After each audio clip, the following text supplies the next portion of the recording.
Bonjour à tous, je m'appelle Damien Mar, je suis chef marché maïs grain chez Pionnier Semences. Je vous propose de me suivre dans une série de vidéos pour me suivre dans mon quotidien, et notamment mon quotidien du mois de septembre, là où je vais visiter tous les essais recherches mis en place par nos équipes, que ce soit sur des maïs en sec, comme on voit derrière moi, ou des maïs irrigués. Aujourd'hui, justement, je vous propose de parler de maïs en sec et plus précisément de maïs Semexpert Dry. Alors, je vous retrouve donc ici sur une parcelle recherche dans le Lauragais. Vous voyez derrière moi où on a du coup des centaines de variétés testées qu'on va pouvoir analyser, noter, caractériser pour définir quelles seront les variétés les plus adaptées au système non irrigué, plus spécifiquement au système Semexpert Dry. Allez, suivez-moi, on va faire un petit tour. Alors, comme vous allez pouvoir voir sur la vidéo, on a vraiment de tout comme variété avec des plantes qui vont être plus ou moins hautes, qui auront plus ou moins bien résisté au sec, aux différents coups de vent. Donc bien sûr, tout ça est noté. On se repère par les petites étiquettes qui nous indiquent sur quelle placette et micro-parcelle on est. Et du coup, ça nous permet aussi d'identifier les différentes variétés. Le concept Semexpert Dry a été inventé par Pionnier il y a à peu près une quinzaine d'années. Et ça fait une bonne dizaine d'années maintenant que les premiers hybrides Semexpert Dry ont été commercialisés. Notamment le premier a été le PR38V31. Aujourd'hui, on est avec une gamme de 5 hybrides selon les régions et les unités de chaleur disponibles par région. 5 hybrides en 10 ans, vous allez me dire, c'est peut-être pas énorme. C'est parce qu'on garde cette exigence d'avoir vraiment les hybrides qui correspondent le mieux à ce système. Alors, on est justement ici sur la placette du 9300. Donc, ce qu'on regarde en premier lieu quand on arrive sur une placette, c'est avant tout l'aspect général de la plante. Voir qu'on a un maïs qui tienne droit, surtout dans ces conditions non irriguées, sur un maïs qu'on va un peu laisser au champ, entre guillemets, puisqu'on va attendre qu'il soit aux normes d'humidité. Et après, du coup, on regarde tout ce qui peut être caractéristique plante et épis, voir un petit peu la régularité d'épis. Et ce qui va nous intéresser surtout, c'est les programmations. Voir qu'on ait un épi qui soit bien programmé.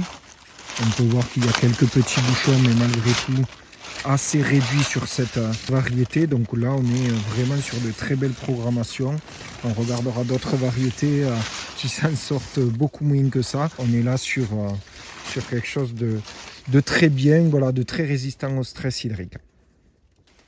On est ici par exemple sur une autre placette d'une autre variété candidate pour être sélectionnée comme hybride Semexpert Dry. Et du coup, on voit qu'en plante c'est pas trop mal. On va aller voir un petit peu les épis.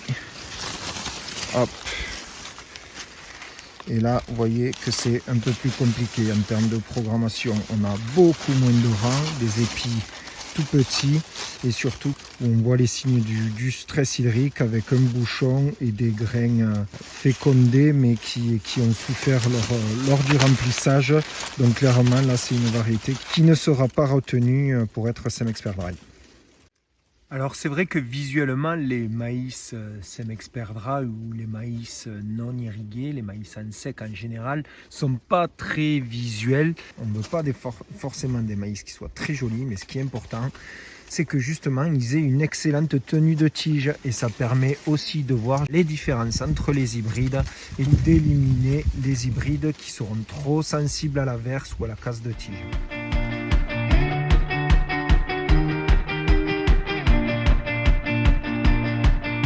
Pionnier a lancé ses recherches il y a une quinzaine d'années sur le sujet. Le but était de développer un maïs qui puisse se faire sur des conditions non irriguées, avec des charges qui puissent être limitées pour l'agriculteur. Pourquoi ?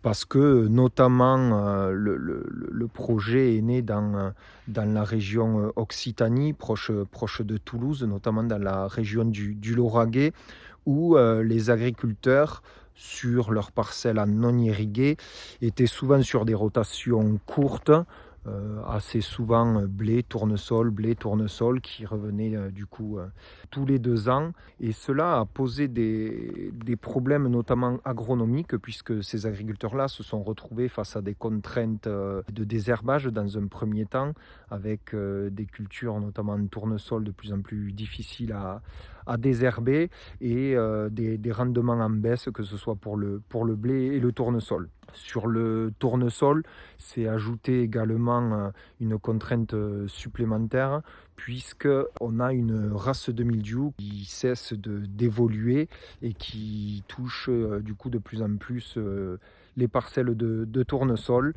On a une recherche qui travaille sur le sujet, mais c'est vrai que sur ces régions-là où les rotations sont courtes, on a une race de mildiou qui évolue également très très vite. Du coup, à partir de ce constat, Pionnier a essayé de travailler une alternative et c'est vrai que le maïs peut être intéressant dans ces situations-là puisque c'est une culture en termes de désherbage notamment qui est parmi les plus simples, si ce n'est la plus simple à gérer. C'est aussi une culture, et ça c'est peut-être moins intuitif, mais qui résiste très bien au sec. Encore faut-il trouver les bonnes variétés. Alors je vous ai parlé de la culture du maïs Semexpert Dry de Pionnier comme une culture agronomiquement durable et économiquement rentable. Alors pourquoi? C'est parce que justement sur l'aspect du désherbage, ça permet d'avoir une culture de printemps qui va venir un peu casser le cycle des maladies que l'on peut retrouver sur le tournesol, casser le cycle des mauvaises herbes aussi puisque c'est une plante relativement facile, voire la plus facile en termes de désherbage. Mais comment on fait pour qu'un maïs en sec devienne durablement rentable pour l'agriculteur? En fait, c'est très simple. On a voulu développer un maïs précoce que l'on peut semer tôt. Ça, c'est là où toute l'expertise Pionnier est importante, c'est qu'on va accompagner les agriculteurs aussi à semer le plus tôt possible, notamment avec notre service Semexpert. L'objectif pour être rentable, c'est aussi de le récolter le plus tôt possible, autour du 15 septembre, plus ou moins selon les années, et de le récolter surtout aux normes, sans frais de séchage. Donc c'est là où déjà au niveau économique on va devenir rentable, que ce soit par rapport à un tournesol ou par rapport à un blé. L'objectif c'est aussi bien sûr d'avoir des variétés qui vont être résistantes au stress hydrique puisque je le rappelle c'est un maïs qui va être sans irrigation. 2 intérêts à ça, c'est que d'une, il va mieux résister forcément aux coups de chaud et au stress hydrique lors de la floraison et lors du remplissage. À savoir que la floraison est la période où le maïs a le plus besoin d'eau. Sur des semis classiques du mois d'avril-mai, on va avoir une floraison qui intervient début, voire 15 juillet, où très souvent on a de gros coups de chaud, où on commence à avoir des réserves en eau qui sont très limitées, voire qui deviennent absentes dans le sol. Tout l'intérêt du Semexpert Dry avec ces variétés précoces, c'est d'arriver avec une floraison qui va être anticipée autour du 15-20 juin. Donc c'est là où on a une stratégie d'évitement avec ces maïs-là.